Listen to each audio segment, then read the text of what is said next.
Matagal na nakulong si Joaquin Bordado dahil sa salang pagpatay. Nang makalaya siya, itutuloy niya ang nasimulan. Yun ay ang paslangin ng mga aswang. Makikilala niya si Dennis, ang taong unang maniniwala na mabuti siyang tao. Sa kanilang pagkakaibigan, sabay nilang tutugisin ng mga aswang. Sa mga nakalipas na araw, unti-unting nagkakaroon ng mga kababalaghan sa baryo. May mga nawawalang tao at hindi na natatagpuan. Yun ang iimbestigahan ni Joaquin. Pero sa bandang huli, malalaman nila na ang lola pala ni Dennis na si Aling Luming merong matibay na koneksyon sa pinuno ng mga aswang na si Garawi. Kahit na lola ito ng kanyang kaibigan, wala siyang ibang magagawa kundi tapusin na matanda dahil naging aswang na rin ito. Tumayo na si Joaquin. Humarang siya sa kanyang mga kaselda. Isa-isang lumapit ang mga yon at saka nakipagkamay. Siya ang tinuturing na mayor sa selda 13 kaya lahat ng nakakulong doon ay tinitingala siya. Ito ang araw na kung saan masisilayan na niya ulit ang labas. Matapos ang halos 10 taon, makakalabas na rin siya. Nakulong ang binata sa salang pagpatay dahil kilala siya bilang basag ulo at talagang bumibira. Siya ang napagbintangan na pumatay sa anak ng konsehal. Sa kanya din kasi nakita ang ibang ebidensya. Nakalaunan ay napawalang bisa rin dahil hindi na sumipot ang kabilang panig. 10 taon ang binilang para pagbayaran niya ang kasalanan na kahit kailan ay hindi naman niya ginawa. Gusto niyang balikan ang pamilya ng konsehal na nagpakulong sa kanya. Pero ang balita niya, nakulong din ang mga yon dahil sa iligal na droga. Kaya gusto na lamang niyang makapagsimula ulit ng bagong buhay. Ayoko na makikita yung pagmumukha mo sa kulungan na to, ha? Ayusin mo na buhay mo para hindi ka pa napagbibintangan ng mamamatay tao. Kahit na anong ayos ang buhay mo, kung walang kwentang sistema ng hustisya sa Pilipinas, wala rin kwentang pagpapakabuti mo. Pero salamat, Sargento. Susubukan kong magbago. Tinapik na lamang siya sa balikat ng pulis. Inihatid na siya sa labas. Pagdating niya sa bungad ng istasyon, nakita na niya muli ang liwanag ng lansangan. Ang dami nang nagbago sa harapan ng lugar na yon. Natatandaan niya na noong unang dinala siya roon, wala pang mga gusali sa kabilang kalsada. Ngunit ngayon, tabi-tabi na ang pamilihan. Naisip nga rin niya bigla ang dating barangay na pinagmulan niya. Napangiti na lamang siya nang akalain niyang baka sumabay na rin sa progreso ang kanilang lugar. Pumara na siya ng tricycle. Pumunta siya sa barangay ng Binangonan kung saan naroon ang mga bangkay. Ang kulungan kasi na pinanggalingan niya ay isang malaking isla. Napapalibutan ng tubig kaya kailangan talagang maglayag ng tubig para lang makauwi siya sa kanila. Habang nasa laot, bigla niyang naalala ang kapatid na si Gabriel. 10 taon pa lang kasi ang lalaking yon nang makulong siya. Wala na siyang ideya kung ano ang itsura nito. Nung makulong kasi siya, pinagbawalan niyang dumalo ang pamilya niya sa kulungan para na rin sa kaligtasan ng mga yon. At mula noon, nawalan na siya ng balita sa mga mahal niya sa buhay. Ayos na ba yan, Manong? Wala pa kasi akong pera eh. Kakalaya ko lang sa kulungan. Nakapatay kasi ako dati.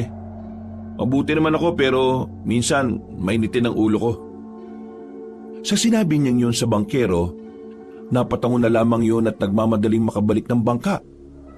Napapailing na lamang din si Joaquin. Pero sa kabilang banda ay natatawa na lang din siya. Tingin niya kasi mas naniwala ang matandang bangkero nang makita pa ang mga tattoo niya sa katawan. Naglakad-lakad siya hanggang sa makarating nga siya sa kanilang barangay. Nadismaya siya nang makitang walang nagbago sa mga kabayan. Yari pa rin sa kahoy.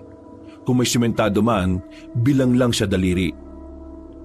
Ang daanan naman, lupa pa rin. Hindi pa rin naaayos. Baku-bako, marami pa ring lubak. Ganun na ganun ang lupa na iniwan niya noong dalhin siya sa kulungan. Walang iya talaga kahit na kailan ang namumuno rito. 10 taon na nakalipas, Wala man lang nakaisip na ipaayos yung malubak na daan dito. Palibasa, puro na lang pagpapayaman ang inaatupag eh. Mga walang pakialam sa mga mahihirap. Dumaan siya sa isang tindahan. Nagsigarilyo na muna siya. Habang nakatambay siya roon, meron siyang nakita na isang lalaki na binubuli ng isang grupo rin ng kalalakihan. Ang lalaking inaapi ay may kasamang bakla. Naglakad si Joaquin. Lumapit siya ng kaunti para marinig kung ano ang nangyayari. Bakit ba palagi nyo na lang inaapi itong si Gandara? Wala naman siyang ginagawang masama sa inyo Kung wala kayong magawa sa mga buhay nyo, mahanap kayo ng trabaho para hindi ibang tao yung pinepeste nyo. Wala kang pakialam kung gusto namin pagtripan ng baklang yan. Huwag kang makialam kung ayaw mo masaktan ha. Alam ko na. Siyota mo ba yung baklang yan?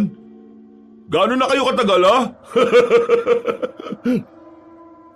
Napuno ng tawanan ng grupo. Pero walang balak ang lalaking si Dennis na magpatinag sa mga yon. Kahit na alam nitong alanganin kung sasagot pa siya, hindi niya pinigilan ng sariling magsalita. Nakakaya kayo. Ang lalaki ng katawan nyo pero ang kaya nyo lang gawin sa buhay nyo mambisit ng tao Hindi man lang kayo makagawa ng mabuti para sa pamilya nyo. Lalong-lalo ka na, Lolong. Hirap na si Aling pa rin kakalaba. Tapos ikaw, uuwi ka lang sa bahay nyo para kumain at matulog. Hindi ka ba nahihiya? Tapos ngayon gagawa ka pa ng gulo? Wala ka naman magawang matino, nandadamay ka pa sa pagiging walang kwenta mo.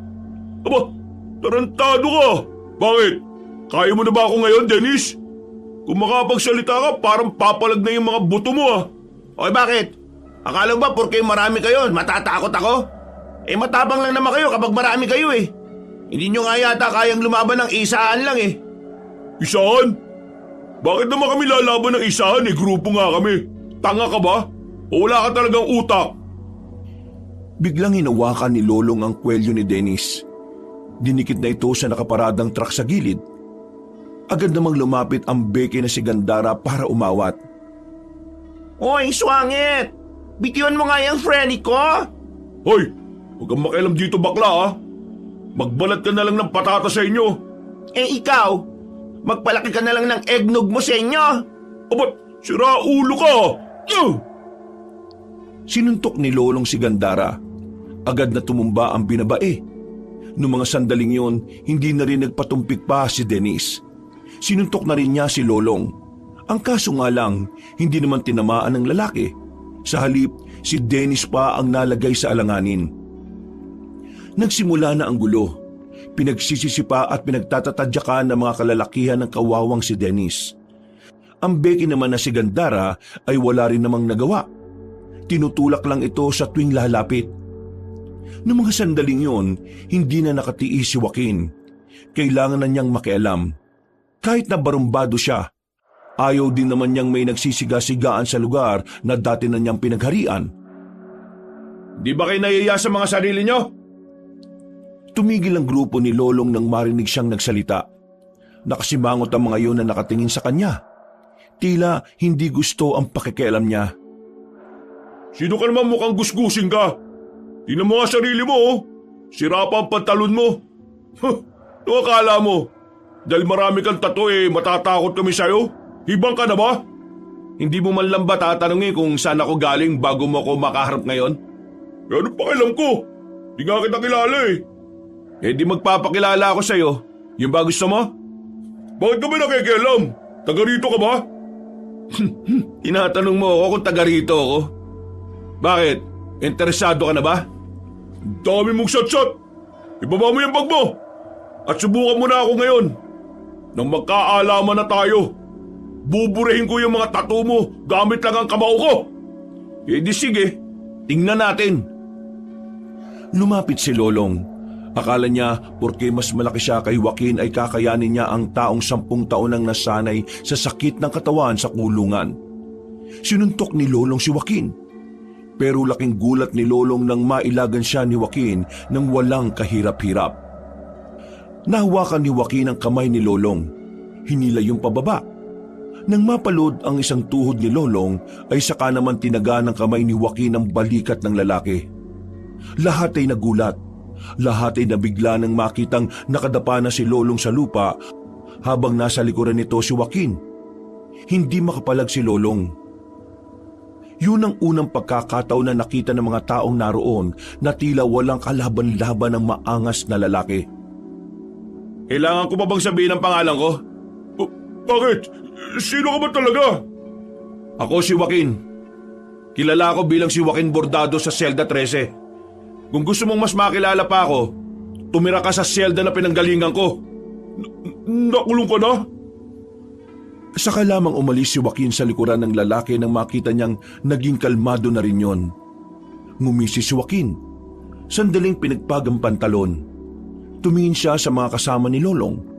Parang takot na takot ang mga yun na makalapit sa kanya. Mga bagito pa lang kayo. May pangalan na ako sa lugar na to.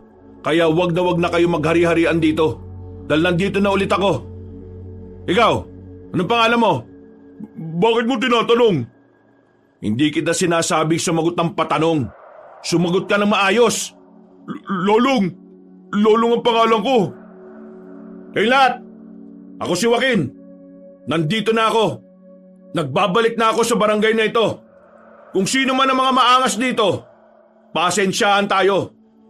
Kayo, umalis na kayo bago pa ako mairita sa mga pagbumuka ninyo. Alis! Nagmamadaling umalis ang grupo ni Lolong. Takot na takot ang mga yon na parabang mga bata. Nang mapatingin si Joaquin kay Dennis at Gandara, nakita niyang tila umiiyak na ang Becky. Nagulat na lamang siya nang bigla siyang yakapin ni Gandara na mahigpit. Oo, bakit mo ako niyayakap? Hindi tayo talo, no? Buwang ka ba, bruwa ka? Akisto, supatembang mo. Supatembang ano? Ako na ite, si Gabriel. Gabriel? Teka, ikaw na ba talaga yan? Bakit ang haba ng buhok mo? Ano nangyari sa'yo? Bakit ka nagkaganyan? Oy, kumakatanong para namang sakit ang pagiging bakla. Sira ulo ka ba? Wala naman ako sinabing ganun, no? Ang akin lang naman, bakit ka naging ganyan? Anong naging dahilan? Hindi ko sinasabi na ayoko sa ganyan, ha? Di tayo talaga as magtsikahan. Punta na lang kaya tayo sa ating baler. Noos ko, mismo na ang house ni Mudrak Else. Tara na! Naglakad sila patungo sa kanilang bahay. Nang makarating sila roon ay nakita ni Joaquin ang dating bahay na kinalakihan niya. Wala pa rin pinagbago. Kahoy pa rin. Ang tanging nagbago lamang ay ang bakuran. Mas sumikip ito kumpara noon. Napansin din niya na parang mas lumaki ang bakuran ng kapitbahay kumpara sa kanila. Para bang nasasakop na ang bakuran nila. Ma, nandito na ako. Nang wala ang ngiti ng Becky na si Gandara, napansin din naman ito agad ni Joaquin. Bagay na nagdulot ng pagtataka sa kanya. Oh, bakit? Kuya, wala na si Mama. Ano? Wala na si Mama. 1 taon nang makulong ka. Nagkasakit siya ng malala. Gusto ka sana namin puntahan bago siya pumanaw kaso nung araw na bago kami dumalaw, ayun, nawala na siya. Nawalan na rin ako ng lakas ng loob na dalawin ka nun. Kasi sabi ng nakausap kong gwardiya doon na ilipat na raw kayo sa Maynila. Ang matigas at maangas na puso ni Joaquin ay tila lumambot. Malapit na siyang maiyak pero pinipigilan na lamang niya. Ayaw niyang masira ang imahe ng kanyang pagiging maangas. Ikaw naman kasi Kuya Kes eh. Di mo kami pinayagang dumalaw ni Mudrak Kels. Pero, knows mo ba, before siya mategi boom boom, sabi niya, kapag nakalaya ka na raw, gusto niya magkasama tayo here sa baler para kahit papano, hindi raw mawawala mga memories.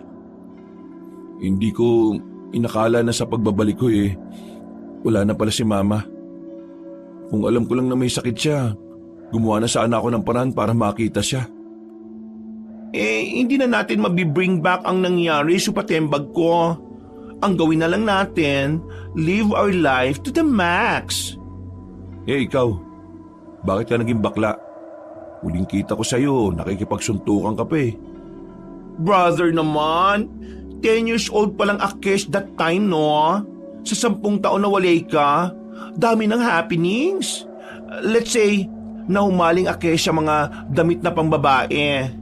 Pero, Kuya Joaquin, ask ko lang ha, tanggap mo ba Akes kahit baklo siya ko? Wala naman akong pakialam kung bakla ka eh. Ang gusto ko lang, umayos ka ng ugali mo. Ayaw ko ng baklang kanal ah. Baklang matino gusto ko. Eh di go! Di naman ako palingkera, kaya goods lang. Lagi ba kayong inaaway nung kanina? Ako, sanay na Akes. Di ko lang sila pinapansin. Pero itong friend ko, naulang siya na jombag na mga yun eh. Sabi ko kasi wag nang mag-fight. Kaso ayan, superhero ang peg. Tumingin si Joaquin kay Dennis na parang hindi rin naman makatingin na maayos sa kanya.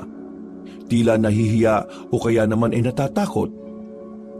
Bakit hindi ka nagsasalita? Aha? Ipinagtanggol mo kanina tong kapatid ko. Tama lang ang ginawa mo. Pinahanga mo ko. Inayos ni Joaquin ang marahasang kwelyo ni Dennis at sa dami ng kanyang tato, nagdudulot yun lalo ng kaba para kay Dennis. Bakit ba parang natatakot ka? Wala ka namang ginawang masama sa akin, di ba? Malma ka. Hindi ka magagaya sa mga yun kung matino kang tao. Pero, matanong ko lang. Bakit mo ba pinagtanggol itong si Gabriel? Os, brother. Correction. Gandara ang name cash. Wala akong pakialam kung bakla ka ha. Basta tatawagin kita sa nakasanayan kong pangalan mo. Ha? Edi okay. Sagutin mo tanong ko, boy. Kaibigan ko kasi si Gandara. Ibig sabihin, kung hindi mo siya kaibigan, wala kang pakialam? Bakit? Kasi bakla siya? Kung sakaling hindi kami magkakilala, ganun pa rin naman ang gagawin ko. Hindi ko gusto na merong inaapi na walang kalaban-laban. Hindi naman sa akin issue ang kasarian eh. Ayoko lang ng ginagawa nila. Mabuti naman at hindi ka siraulo. Kasi kung siraulo ka, baka binalian na kita ng buto dyan. O Anech, dyan na lang kayo? Ayaw nyo gumora dito sa loob? Nauna nang pumasok si Joaquin. Bagya niya pang binangga ang kanyang kapatid. Lihim na nakaramdam ng lungkot ang binatang si Joaquin nang pagmasdanan niya ang loob ng bahay. Naalala niya ang lahat ng mga alaala kasama ang kanilang ina. Sa kabilang banda, sinisisi niya ang kanyang sarili.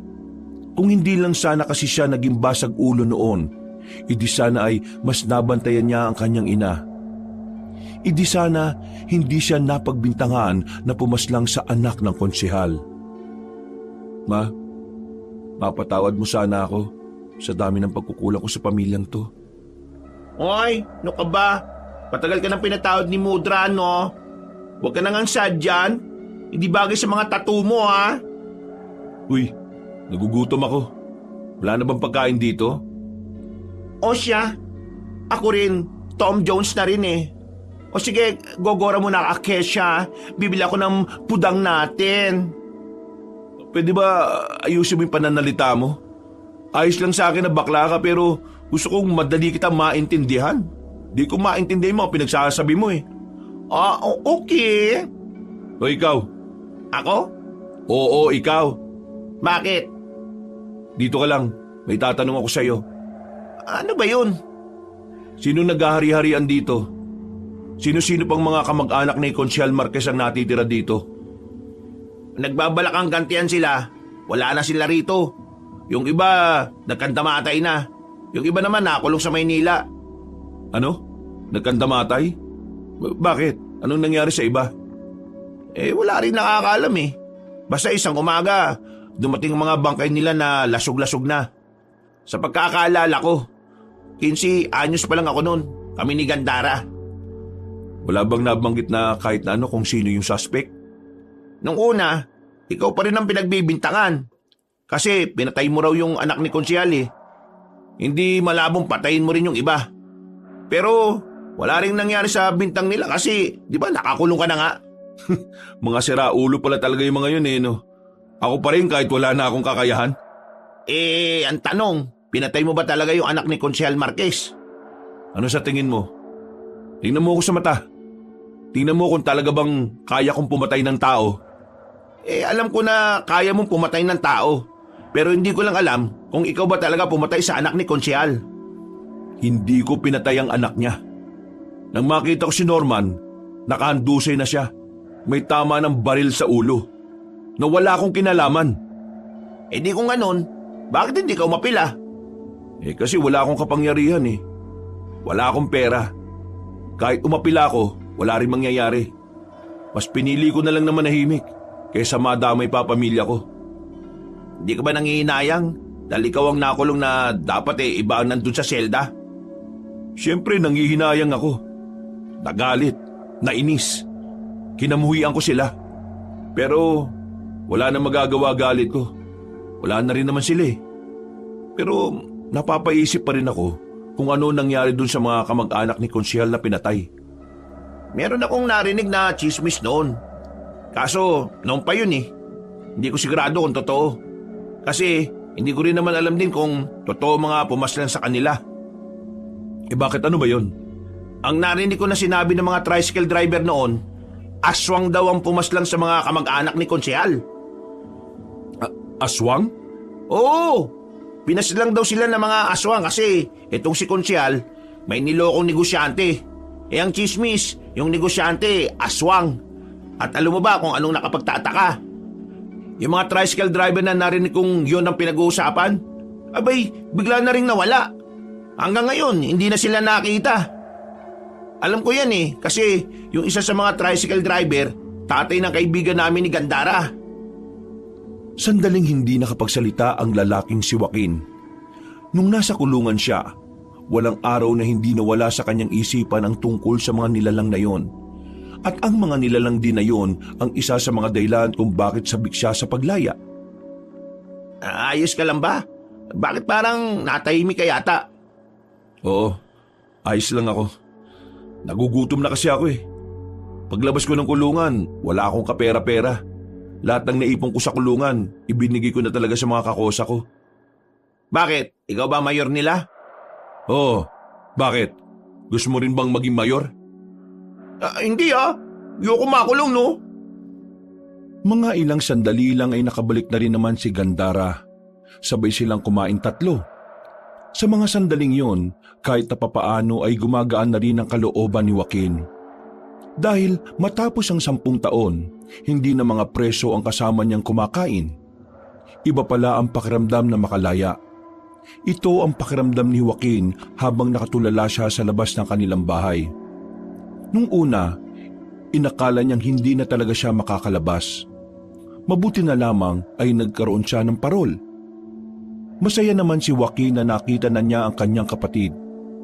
Pero marami ang panghihinayang niya dahil hindi na niya inabutan ng kanilang ina. Dakong 5:00 ng hapon, umalis na muna si Joaquin. Ilang minutong lakad lang ang sementeryo mula sa kanila. Kaya agad siyang nagtungo roon para bisitahin ang kanilang ina. Pagdating niya roon, nahanap niya agad ang puntod ng ina niya na nasa bandang gitna na ng sementeryo. Ma, nandito na ako. Nakalaya na ako. Ikaw, kailan ka ba babangon dyan? Miss ko na yung mga pagbubunganga mo sa umaga eh. Pati na rin ang sermon mo sa gabi bago ako matulog matapos mag-inom. Ma, patawad Hindi na ako nakaabot sa'yo. Kung nasaan ka man ngayon, sana masaya ka na. Ngayon ko lang na-appreciate yung mga pagbubunganga mo, mga sermon mo. Kasi ngayon ko lang napag-isip-isip na para naman sa akin yun eh. Ngayon lang talaga.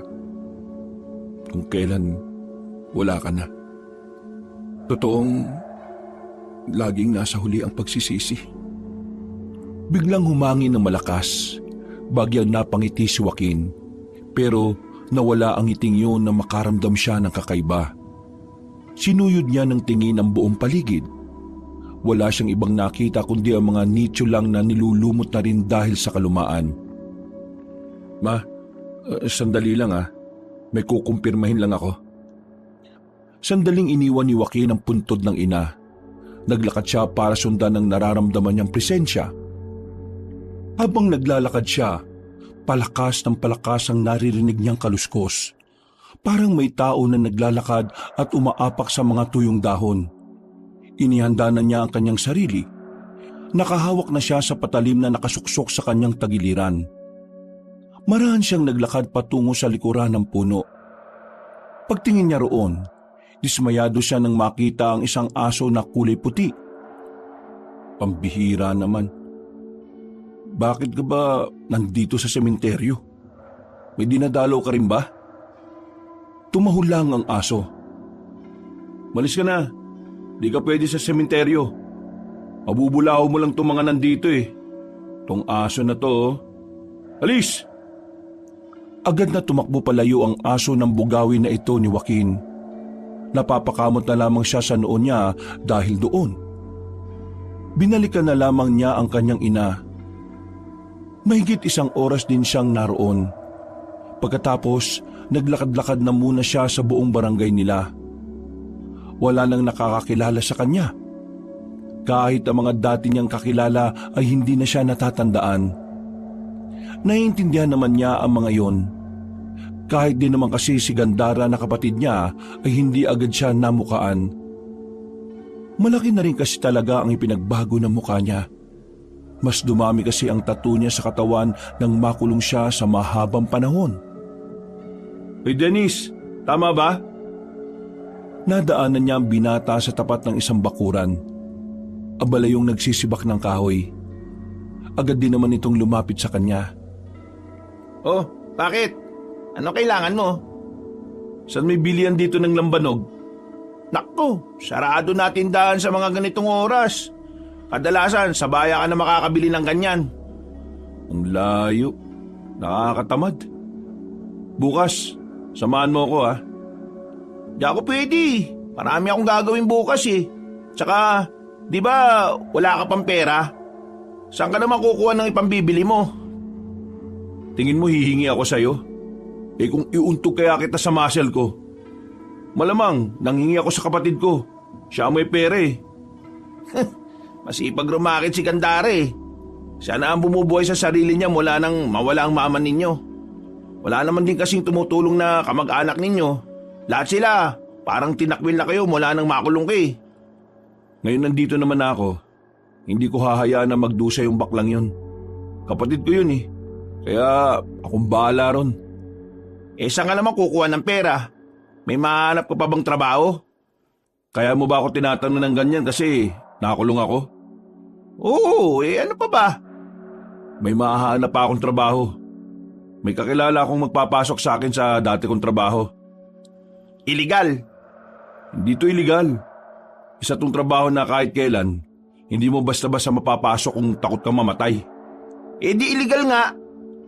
Basta, kapag may oras ka, samahan mo akong maghanap ng lambanog.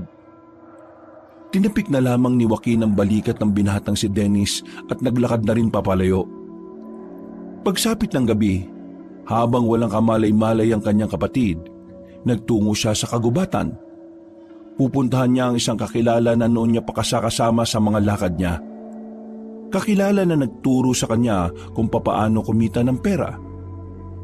Walang takot na naglalakad si Joaquin sa gitna ng gubat. Sanay na siya sa mga ganitong sitwasyon. Bago siya makulong, yun naman kasi ang ginagawa niya. Makalipas lang ang ilang minuto, natanaw na rin niya ang isang maliit na barangay. Nasa barangay na yon ang isang malaking bahay na kung saan yon ang itinuturing na mansyon sa gitna ng gubat. Mala White House ang datingan nito dahil sa malinis nitong tingnan. At ang taong nasa loob ng mansyon na yon ay ang taong minsan nang tumulong sa kanya na makalaya. Pero tinanggihan niya rin dahil sa isang dahilan. Papasukin niyo ako. Kaibigan ako ni Tadeo. Hindi sumagot ang mga gwardiya na nasa harapan ng mansyon. Nakatingin lang sa malayo mga yon at mahigpit ang pagkakahawak sa mahabang baril.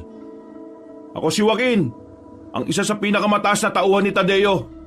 Kung ayaw niyo akong papasukin, sabihin niyo na lang na nakalaya na ako at... Ha? Natigil ang pagsasalita ni Joaquin nang may dumating na magarang sasakyan. Lumabas sa sasakyan na iyon ang matandang mayaman. si Tadeo. Malaki nang itinanda nito mula nang huli silang magkausap nito. Tadeo? Sino ka?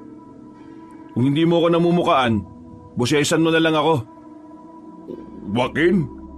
Ako nga. Nagkaroon ng ngiti sa mukha si Tadeo nang makilala na siya nito. Walang ano-ano ay dinala na siya nito sa loob. Nagpahanda ang matandang lalaki ng pagkain. Meron ding alak. Ang gabing yun ay parang pagdiriwang para sa kanilang dalawa. Noon kasi, talagang silang dalawa na ang sanggang dikit sa maraming bagay. Para silang mag-ama. Kung hindi nga lang nakulong ang binata, baka ngayon ay mas marami na silang natapos na misyon. Buong akala ko sa kulungan ka na mamamatay eh. Pasensya ka na, Joaquin ah. Sinusubukan ko naman na makalaya ka pero hindi gumagana ang pera ko eh. Wala rin naman akong kakilala na pwedeng bumakap sa'yo. Hindi mo kailangang humingi ng pasensya, Mang Tadeo. Ako rin naman ang may gusto na huwag kayong makialam sa pagkakakulong ko. Dahil sa kabilang banda, naging pabor din naman sa akin ang nangyari. Pabor? Anong ibig mo sabihin, Joaquin? Mukhang marami na akong hindi nalalaman mula na makulong ka. Bago ako makulong, napatay kong isa sa mabibigat nating kalaban. Alam ko na hahanapin na nila ako noon. Kaya sumama agad ako sa mga pulis nang dakpin nila ako. Kasi alam ko na kapag nasa kulungan ako, hindi sila makakalapit sa akin. Kung ganyan pala nangyari, bakit hindi mo agad sinabi sa akin? Sinarili ko ang tungkol doon. Ayaw kong madami ang mga taong may koneksyon sa akin. Pati na rin ang pamilya ko. Hindi ko pinayagan na dalawin ako. Kasi alam ko na kapag nalaman nila kung sinong mahahalaga sa akin, idadamay din nila. Hindi sila basta-basta. Kaya nakakasiguro ko na hindi sila titigil hanggat hindi ako nagagantihan. Prinsipe ang napatay ko, Mang Tadeo. Malaking kawalan yun sa kanila. Totoong peligroso nga ang ginawa mo. Pero kasama naman yun sa misyon ninyo eh. Nung panahon na yun, mas pinili kong hindi ka nalang madamay. Dahil kapag ikaw ang namatay, masisira na ang organisasyon. Tungkol sa organisasyon, matagal nang buwag ang samahan, Joaquin. Buwag? Bakit? Anong nangyari? Alam mo naman na ikaw ang alas ng samahan. Ikaw lang ang may kakaibang tinataglay na kayang tumapat sa lahat ng kalaban. Kaya, nung mawala ka, lahat sila ay nawala na rin ng pag-asa. Ang iba ay namatay. Ang iba naman mas pinili na lang na mamuhay ng payapa sa ibang lugar. Napabuntong hininga na lamang ang matandang lalaki. Baka sa mukha nito ang panghihinayang sa nangyari. Si Tadeo kasi talaga ang nagpatakbo ng organisasyon mula pa noong umpisa. Kaya hindi nito maiwasang hindi malungkot. Gusto kong buhayin ulit ang samahan. Paano mo naman gagawin yon? Wala na mga kasama natin. Isa pa, nasa na mga gamit mo? Wala na rin, hindi ba? Bago ako makulong, naibaon ko ang mga gamit malapit sa paanan ng bundok. Alam kong naroon pa rin ang mga yon. Nararamdaman ko. Ang mga kasama natin, paano natin sila mapapabalik? Hindi natin sila mapapabalik kung sasabihan lang natin sila na bumalik. Gagawa tayo kagad ng hakbang at yun ang ipapakita natin sa kanila. Bibigyan natin sila ng dahilan para magbalik loob sa samahan. Kung ganun ihanda ko na pala ang mga kliyente natin. Mula nang mawala ka, marami pa rin ang lumalapit sa akin para ipapatay ang mga gusto nilang ipapatay. Nung mawala ka kasi, ang dami na rin talagang lumitaw na mga perwisyo Karamihan sa mga pinipeste ng mga nilalang na yon, mayayaman din talaga.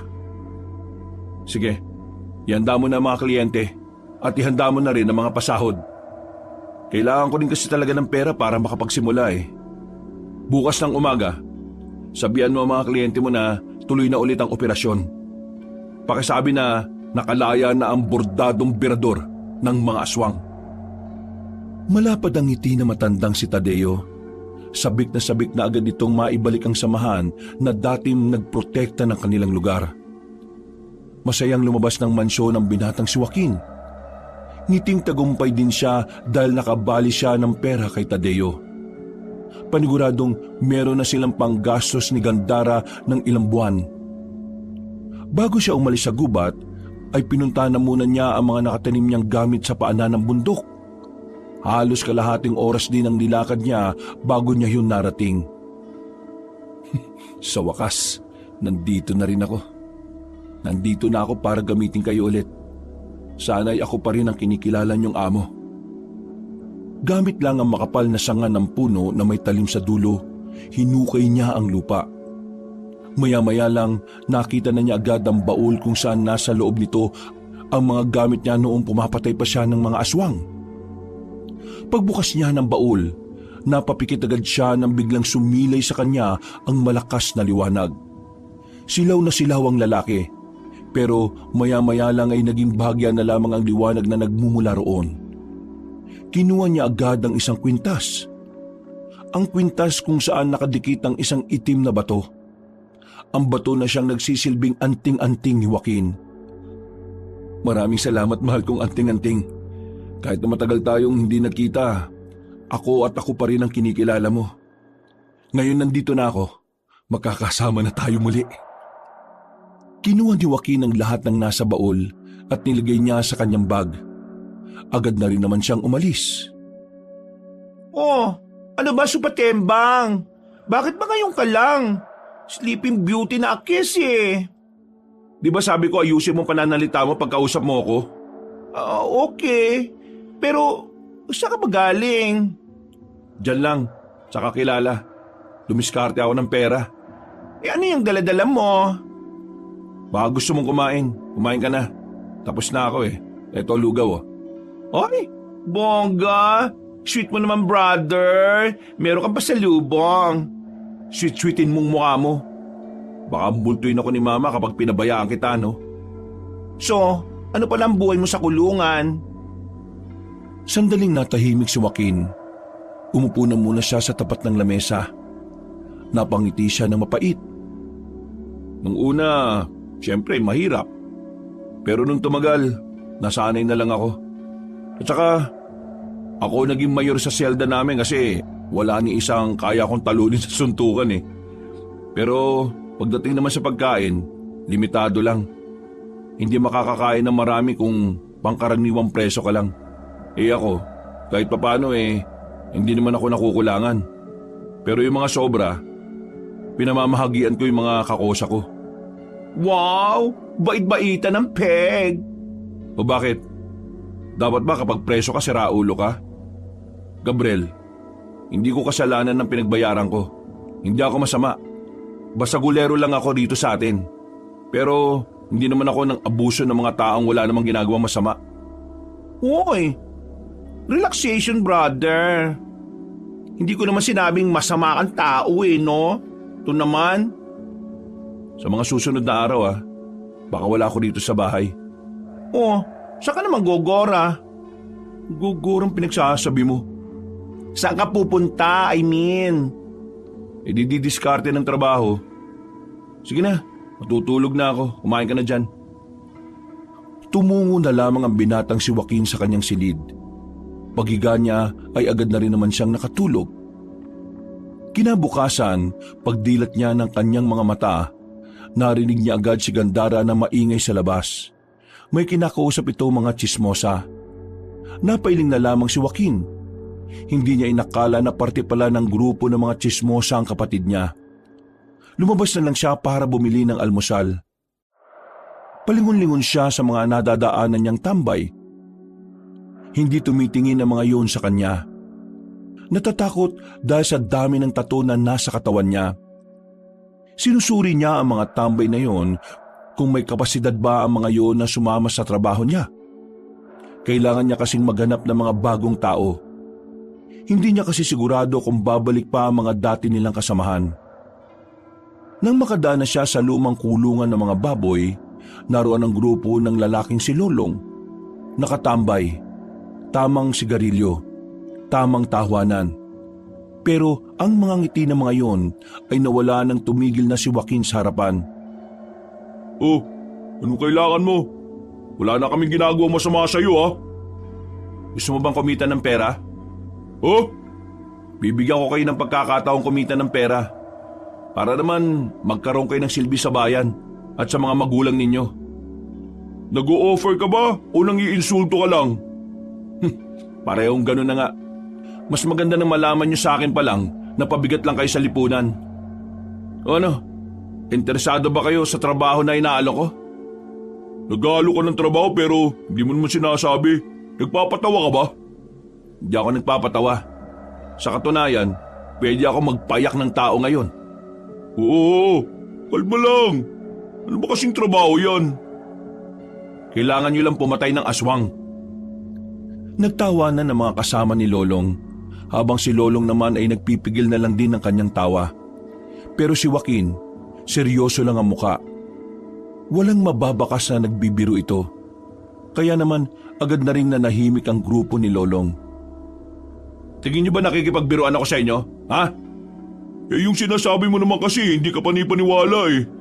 Wala pa naman kasi kaming naririnig na may ganyang klase ng trabaho. Pwes, ngayon narinig nyo na. Ang tanong ko ngayon, papayag ba kayo o hindi? Eh pagpalagay na lang natin na may ganyang klase ng trabaho. Eh ang tanong, magkanong sasahurin namin dyan? Higit pa sa 2 araw ninyong pagtatrabaho sa isang factory. Malaki-laki rin. May sahod kayo kahit na wala kayong mapapatay. Pero kung may mapapatay kayong aswang, mas maganda, mas malaki ang sahod. Napaisip bigla si Lolong sa sinabi ni Joaquin. Kahit na nagdududa pa mga yon sa sinabi ni Joaquin, tila ba inaakit na sila ng pera para maniwala at sumubok. Ayoko na makapanakit ng tao. Marami na akong sinaktan sa kulungan. Kaya kayo, umayos-ayos kayo kapag akong kaharap nyo. Naintindihan nyo ba? Oo, naintindihan namin. Kapag nakapagdesisyon na kayo, pumunta kayo sa bahay namin. At siya nga pala, humingi kayo ng paumanin sa kapatid ko at kay Dennis. Dahil kung hindi, matatagpuan ang katawan nyo sa ilog na palutang-lutang. Napalunok na lamang ng laway ang grupo ni Lolong para silang lalagnatin sa takot. Habang si Joaquin naman ay ngumisi lang at napailing. Nagpatuloy na lamang siya sa paglalakad hanggang sa marating na nga niya ang tindahan ng tinapay. Sakto naman na naroon din si Dennis. Naisip niya agad na isama na rin ito sa trabahong papasukin niya. Dennis, may pinagkakaabalahan ka ba sa buhay mo? Eh, bukod sa pagsisibak ng kahoy, wala na. Natanggal na ako sa trabaho kahapon lang. O sige, bibigyan kita ng trabaho. Sabi nang wala ring trabaho eh. Napapansin ko parang masyado ka ng kampante kapag kinakausap ako Ano mo bang kaya kitang tupiin sa walo nang hindi ako umaalis dito sa kinatatayuan ko? Ay, pambira naman. Masyado ka naman mainit. Ano ba yung trabaho na sinasabi mo? Papatay ka lang ng aswang. Ano? Papatay ng aswang? Eh, paano? Eh di tuturuan kita. Sinasabi mo ba sa akin na pumapatay ka talaga ng aswang? Gusto mo bang malaman? Halika, sumama ka sa akin. Patutunayan ko sa'yo. Ay, hindi na. Mukha ka namang nagsasabi ng totoo eh. Hindi ka man lang ba magtataka? Hindi. Hindi naman ikaw yung tipo ng tao na magsasayang ng oras para lang sa isang kwentong gawa-gawa lang. Nakakawala ng angas ang paggawa ng mga kwentong walang kwenta, no? Alam mo, gusto ko ugali mo Pero hindi ako sasama sa trabahong inaalok mo, no? Wala akong alam sa pagpatay ng aswang eh. Kaya nga tuturuan kita. Marami ka ba talagang alam sa mga ganyang bagay? Ikukwento ko sa iyo sa ibang araw kapag interesado ka na sumali sa sinasabi ko. Eh, sasali ako kapag kinuwento mo na sa akin yan kung ano man yung hindi mo kayang ikwento sa iba. Napatango na lamang si Joaquin. Dinala niya si Dennis sa kagubatan. Meron silang pinuntahan na lumang kubo. Sira-sira na ang harapan nito. Parang ilang bagyo na ang dumaan doon pero nanatili pa rin nakatindig doon. Nagtataka ang lalaking si Dennis kung ano ang ginagawa nila roon. Pero pumasok si Joaquin sa loob. Paglabas nito, may daladala na itong itak. Oh, ano yan? Malamang itak. Nakakita ka ba? Ibig ko sabihin, bakit ka may dalang itak? At bakit may itak sa loob ng kubo na yan? Ang kubo nito dating pahingahan ng mga kagaya kong bumibira ng aswang. Ang tawag sa amin, manunugis. Hindi ko inakala na may ganito ka palang tinatago ha. Kala ko kasi dati, base sa kwento ng kapatid mo, basagulero ka lang eh. Totoo naman basagulo ko nun. Pero walang alam ang iba kung ano ang ginagawa ko kapag gabi na. Isa ako sa dahilan kung bakit walang buntis na napapahamak noon. Ngayon, naniniwala na ako na pumamatay ka talaga ng aswang. Ano naman ang magagawa ko kapag nakasali na ako sa inyo?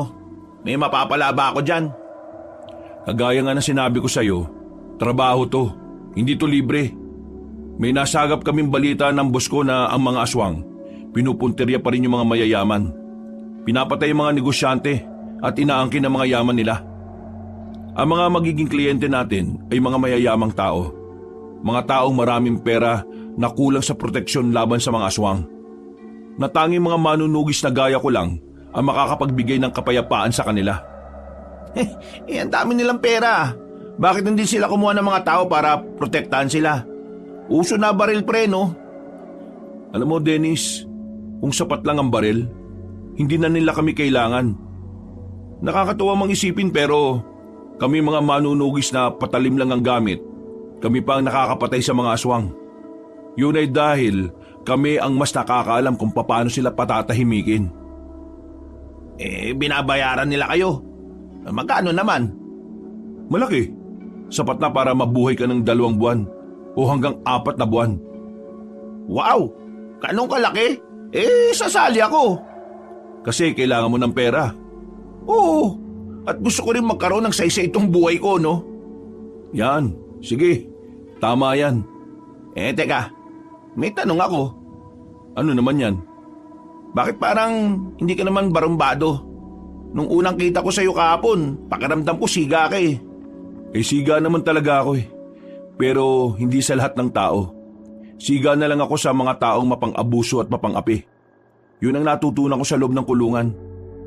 Si Gandara, kailan mo sasabihin sa kanya tungkol dito? Hindi ko alam. Tingin ko, hindi niya na dapat malaman. Magugulat siya. Baka mamaya, maka-apekto pa ito sa mga racket niya. Siya nga pala. Mamayang gabi magkita tayo sa gilid ng arko. Doon tayo makikita-kita kasama ng iba pa. Ng iba pa? Akala ko ako lang eh. Kailangan namin ng maraming miyembro. Kaya meron kang makakasama. O tara na, umalis na tayo. Dakong 4:00 na makabalik na sila sa kanilang baryo. Tinanguan na lamang ni Joaquin ang binatang si Dennis bago sila naghiwalay ng landas. Napatigil siya sa paglalakad nang biglang maramdaman ni Joaquin na tila umiinit ang tattoo niya sa likuran, ang imahe ng isang leon. Ito na ang senyales, magagamit ko na rin kayo sa wakas. Napapangiti na lamang si Joaquin at saka ipinagpatuloy na rin ang paglalakad. Saan naman ang gora mo? Tabi na. Di ba sinabi ko naman sa'yo na maghahanap ako ng pagkakakitaan? Ayaw ko naman na maging pabigat sa'yo, no? Kakalabas ko lang ng kulungan tapos magiging walang kwenta pa rin ako. Okay, sige. Ikaw naman ang bahala dyan. Basta, umuwi ka kagad ha. Alam mo naman, kapag may nangyaring masama sa'yo sa daan, magiging mag-isa na naman ako sa buhay. Ako? Mamamatay? Matagal mamatay ang masamang damo, no? Napangisi na lamang ang lalaking si Joaquin. Sinimulan na niyang maglakad. Pero bago siya makarating sa kanilang taguan, nakita niya si Dennis na binubulyawan ng matandang babae. Ang kapal din naman ang mukha mong pigilan ako sa gusto kong gawin. Sino ka ba? Palumunin ka lang dito sa bahay Hindi ka na nahiya sa akin? Tingnan mo nga sarili mo. Wala naman ako masamang intensyon eh. Sinasabi ko lang naman na huwag kang maging kampante dun sa manggarawi na yon. Iba talaga pakiramdam ko sa kanya eh. Parang marami siyang tinatago. Hinuhusgahan mo yung tao kahit hindi mo naman siya kilala. Ang tigas din pala ng mukha mo ano? Ako na nagsasabi sa inyo, Ang balak lang niya sa inyo ay makuha ang lupain niyo sa norte. Kapag nakuha niya yun sa inyo, hindi ka na niya siseryosohin. Hindi ganong klase ng tao si Karawi. Manahimik ka lang, lalaki ka. Ikaw ang walang kwenta rin. At talagang may gana ka pang makapag-isip ng ganyan sa nobyo ko. Isa pa, mayaman tao si Karawi. Marami siyang pera at marami din siyang lupain. Paano niya may isip na nakawin sa akin ang lupain ko? Kung siya mismo may ganun na nga. Mag-isip-isip ka nga ng maayos, Dennis. Yan kasi napapala mo sa kakanood mo ng bold eh. Paano ka naman nakakasiguro na matino siya? Kailan lang naman kayo nagkakilalang dalawa? Hay, si Raulo! Magkababata kami ni Karawi. Kilala na namin ang isa't isa nung maliliit pa kami. Ngayon nagkita na kami ulit. Ay hindi ko nahahayaan na may pumigil ulit sa aming dalawa. Basta ako, sinabihan lang kita ala. Hindi ako nagkulang sa pagpapaalala sa iyo. Hindi ko kailangan ng paalala mo! Ang mabuti pa, paalalahanan mo ang sarili mo na hindi habang buhay ay paalamunin ka rito. Magbanat ka lang, may trabaho na ako dati. Pero pinatigil niyo ako para mag-asikaso dito sa bahay at para maging utusan niyong lahat. Tapos ngayon, wala akong trabaho. Sasabihin niyo sa akin, paalamunin ako. Naibang na yata kayo eh. Anong sinabi mo, sira ulo ka? Nakita ni Joaquin na sasaktan na ni Aling Luming ang binatang si Dennis, kaya hindi na napigilan ni Joaquin ang makialam. Lumapit siya roon at inawat ang dalawa. Oh, kalma. Hindi niyo naman kailangan umabot sa sakitan kasi maglola kayong dalawa. Hay, sino ka naman? Hindi niyo ba ako nakikilala? Ako yung palagi niyong chinichismis dati na pariwara ang buhay. Joaquin? Haba, nakalabas ka na pala sa kulungan. Kumusta naman ang bakasyon mo rito? Kailan ang balik mo sa Lungama? Ayos naman ang bakasyon ko rito. Siguro, bukas na bukas din, babalik na ako doon kapag may pinatay akong matanda na matabil ang dila. Hindi ko sinasabing ikaw yun ha. Sa sinabing yun ni Joaquin ay tila natameme ang matandang babae. Nakaramdam ito ng takot sa pasimpleng pagbabanta ng binata. Tiningnan ni Joaquin si Dennis. Meron siyang nakita mga pasa sa gilid ng labi nito. Oh, ano nangyari dyan, Dennis? Wala yan. Sinasaktan ka ba ng mga anak nitong si Aling Lumeng? Nasaan ang mga anak mo, Aling Lumeng? Pakisabi, magsuntukan kami hanggang sa magkaburahan kami ng muka. Joaquin, ayos na. Ayaw ko na lang ng gulo. Hoy, ikaw matanda ka ha. Ayus-ayusin mo ugali mo. Kakaunting oras na nga lang meron ka sa mundong to. Napakasama pa ng ugali mo. Ikaw naman, Dennis, lumayas ka na sa bahay na to kapag nakapagsimula ka na magtrabaho. At saan mo naman dadalhin ang pamangkin ko? May lakas ka pa talaga ng loob na tawagin siyang pamangkin ha. Manahimik ka na, tanda. Kung gusto mong malaman, itanong mo kay San Pedro. Kung gusto mong makausap si San Pedro, kailangan mo munang mamatay. Isusumbo kita kay Kapitan. Nagbabanta ka. Di sumbong mo. Samahan pa kita eh. Sabi mo sa mga anak mo ha. Magsuntukan kami. Pumunta na lang sila kamo sa bahay kapag may time sila. Ako ha. Hindi yung kapatid kong bading. Ako. Pumasok na lamang ng bahay ang matandang si Luming. Napapailing na lang din si Joaquin. Tiningnan niya na masama ang lalaking si Dennis. Ikaw naman kasi, matuto kang lumaban. Kapag hinayaan mo silang tarantaduhin ka lang, habang buhay nilang gagawin sa iyo yun. Tumango na lamang si Dennis. Sabay na rin silang umalis patungo sa kanilang tagpuan. Nang makarating sila roon, kasama nila si Lolong kasama ang iba pa nitong tropa. Nagtataka naman si Dennis dahil doon. Hindi kasi nito inakala na sila Lolong ang makakasama nila sa lakad na yon. O Joaquin, anong ginagawa nila dito? Ikaw, anong ginagawa mo rito? Yan ang tanong. Inimbita ko sila. Makakasama natin sila sa trabaho na ito. Alam mo naman na kaaway ko itong mga to eh. Kaya malabo magkaisa kami niya sa trabaho. Magkakaisa kayo sa trabaho kapag ako ang kasama ninyo. Kasi kung hindi, sama-sama ko kayong ibabaon sa lupa. Tandaan nyo ha, sanay na ako sa loob ng kulungan. Kayo, sanay ba kayo sa ilalim ng lupa? Basta ako, wala naman akong pakialam sa'yo, Dennis eh. Trabaho lang pinunta ko dito. Ikaw, Lolong ha, hindi ka pa humihingi ng pasensya dito. Bakit ko naman gagawin yun? Kasi may kasalanan ka. Baliw ka pala eh. Humingi ka ng sorry dito kay Dennis. Kung ayaw mong balian kita ng buto ngayon. Kayo rin mga nasa likod. Kumakamot na lamang sa ulo ang binatang si Lolong.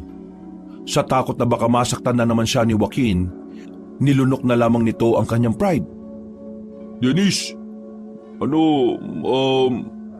sorry. Sorry sa mga ginawa namin. Di na mauulit. Hindi na talaga mauulit kasi magiging magkakampi na kayong dalawa. Sinimulan na rin nila ang paglalakad. Nagtungo na sila sa loob ng kagubatan. Noong mga sandaling yon, tahimik lang nilang tinatahak ang daan. Boss, kailan natin makikita yung mga aswang? Gustong-gusto ko nang sumahod eh. Huwag kang atat. Darating din ang kamatayan sa'yo. Hindi basta-basta ang mga aswang kaya wag niyong ginagawang laro to ha. Sumama kayo dito nang wala kayong kaalaman sa mga aswang? Seryoso ba kayo sa magiging trabaho natin? Oo naman. Bakit? Anong tingin mo sa amin? Patatakot sa mga aswang? Baka ikaw.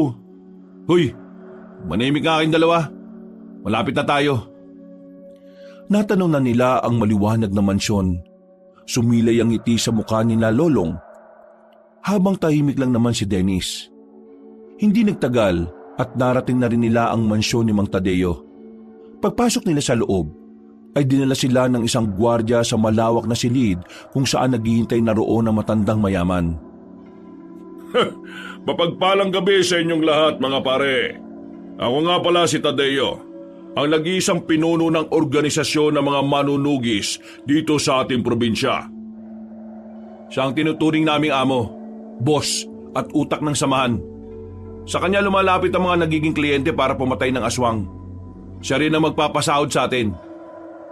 Alam niyo naman na siguro kung anong klaseng trabaho ang pinasok ninyo. At dahil delikado ang pinasok ninyo, hindi naman pwedeng sumaba kayo kaagad ng walang laman niyang mga utak ninyo. Ano po ang kailangan namin gawin? Dadaan kayo sa pagsasanay. Lahat ng mga dapat niyong malaman mula sa paghawak ng sandata hanggang sa aktwal na pakikipaglaban ay ituturo namin sa inyo. Merong magtuturo sa inyo na kapwa din namin manunugis. Ang gusto lang namin ay makiisa kayo. Magiging maganda ang trabaho natin kung makikinig kayo sa lahat ng ituturo sa inyo. Sa mga susunod na araw, madadagdagan pa kayo. Marami pang magiging miyembro. Pero kayo, maswerte kayo dahil mauuna kayo matuto. Gusto ko na magsimula ngayon. Hindi. Sasama ka sa akin ngayong gabi, Dennis. Teka, ano yan? Special treatment? Gusto mo bang ikaw ang sumama sa akin para sumaba ka na kagad sa pakikipaglaban kahit na wala ka pang alam? Tila napagtanto ni Lolong na delikadong sinasabi ni Joaquin. Pero si Dennis hindi man lang nakaramdam ng kahit na kaunting kaba. Kaya matapos ang pag-uusap na yon, umalis na rin silang dalawa ni Dennis. Teka, bakit nga ako? Bakit hindi si Lolong? Mapapalaban na ba tayo ngayon? Pinadala mo na ako nitong itak na to eh. Ikaw ang sinama ko kasi ikaw ang gusto kong maging kanang kamay ko. Gusto ko lang ipakita sa iyo mga aswang at kung paano ko sila papaslangin. Maraming salamat sa tiwala mo. Pero kapag ako namatay dito, kasalanan mo ha. Huwag ka mag-alala. Hindi ka mamamatay kapag ako kasama mo. Manood ka sa gagawin ko mamaya ha. Nagpapasikat ka ba sa akin? Umigil sa paglalakad si Joaquin nang makaramdam ito ng inis sa sinabi ni Dennis. Lumapit ito ng bagya at tinapik ng malakas ang balikat ng binata. Mukhang maangas ka na sa mga tinatanong mo ah. Hindi naman. Hindi ko lang maintindihan kung bakit kailangan ko makita kung paano ka papaslang ng aswang. Gusto kitang ma-expose ka agad sa aswang para mas madali kang nasasanay. Ito na rin ang magsisilbing isa sa pagsasanay mo. At saka ano? Sandali lang. Huwag ka maingay. Sandaling nakiramdam si Joaquin. Napatingin sila sa kaluwang braso niya. Umiilaw ang tattoo niya na lawin. Nanlalaki naman ang mga mata ni Dennis nang makita yon. Hindi ito makapaniwala sa hiwaga na tinataglay ni Joaquin. Teka, ano nangyayari sa braso mo? Bakit may ganyan? Parang gumagalaw yung tattoo mo tapos bakit maliwanag? Mamaya na ako magpapaliwanag. Sa ngayon, humanda ka. Nararamdaman kong papalapit sila sa atin. Ha? Sino? Yung mga aswang. Ang akala ko ba pupuntahan natin sila sa kanila? Swerte tayo ngayon. Sila na mismo ang lumalapit. Ha? Anong swerte sa ganito? Huwag ka mag-alala. Akong bahala. Manood ka lang muna. Tumayo si Joaquin.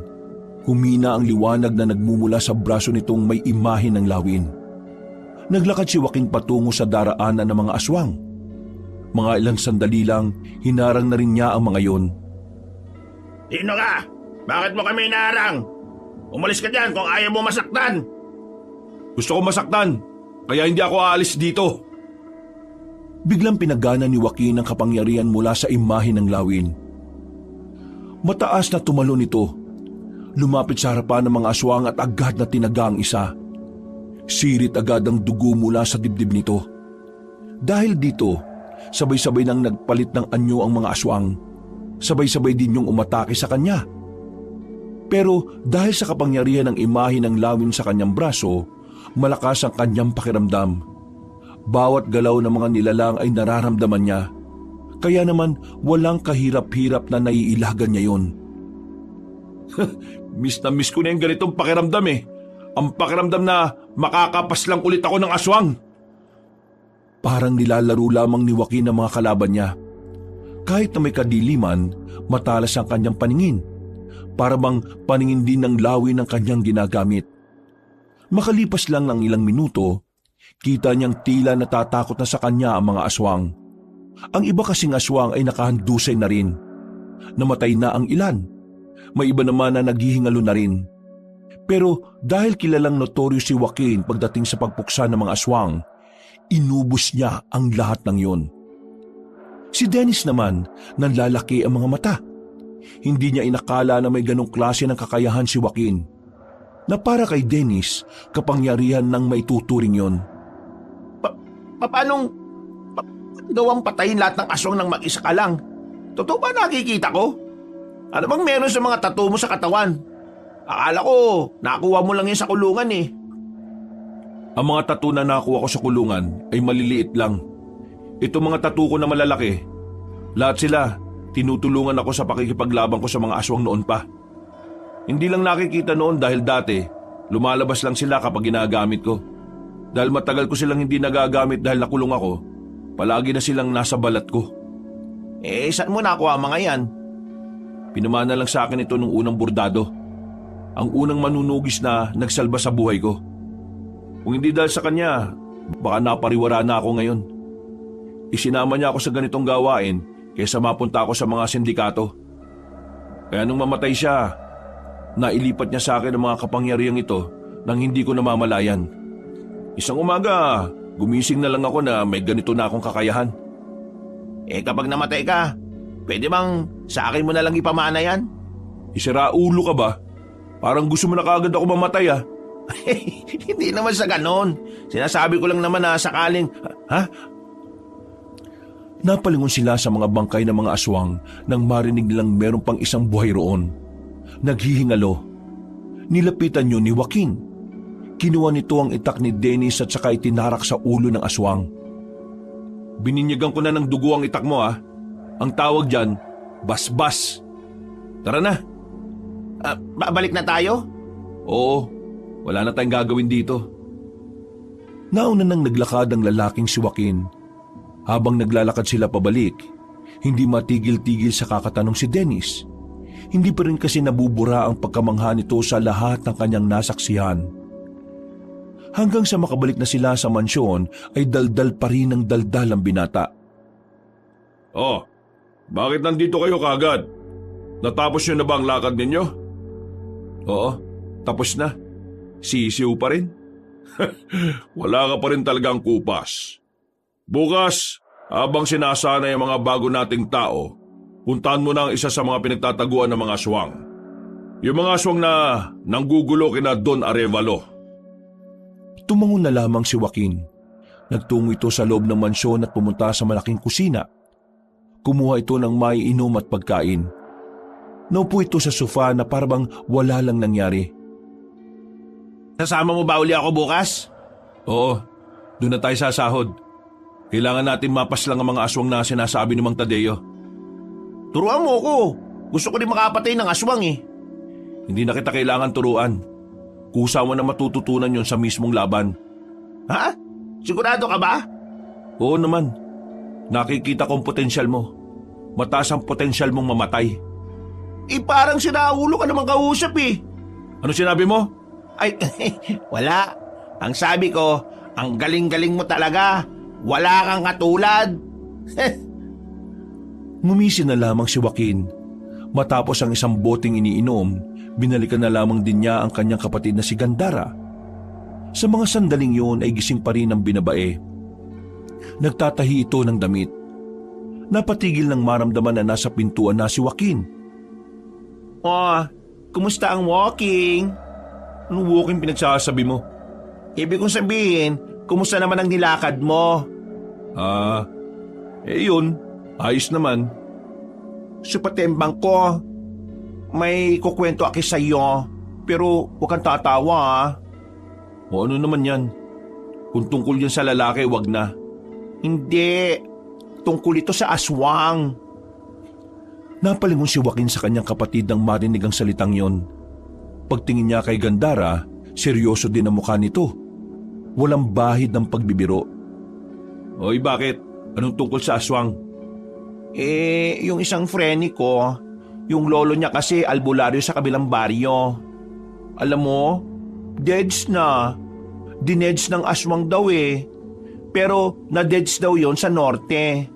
Dumalo daw ng handaan tapos kinaumagahan, natagpuan ang katawan sa maisan, nilalangaw. Daming sugat eh. Deads na daw. Tingin mo, totoo ba mga aswangit na yon? O baka mamaya iba naman ang tumegi doon sa lolo ni Frenny? Hindi nakasagot si Joaquin. Hindi dahil natatakot siya, kundi dahil napagtanto niya na mula nang dumating siya, parang unti-unti na rin nagpaparamdam ang mga aswang. Sa isip-isip niya, marahil alam na rin ng mga nilalang na yon na nakalaya na siya ng kulungan. Masigla ang umagang yon. Sa kabilang bakuran kasi, merong okasyon, pero wala namang pakialam si Joaquin doon. Kahit na inaalok silang magkapatid na makisaya, ayaw na ayaw ni Joaquin. Para kasi sa kanya, pagsasayang lang ng oras sa mga okasyon na gaya ng ganon. Mas gugustuhin niya pang ilaan na lamang ang kanyang oras sa mas makabuluhan. Kagaya na lamang ng pagtuturo sa mga bagong miyembro ng kanilang organisasyon.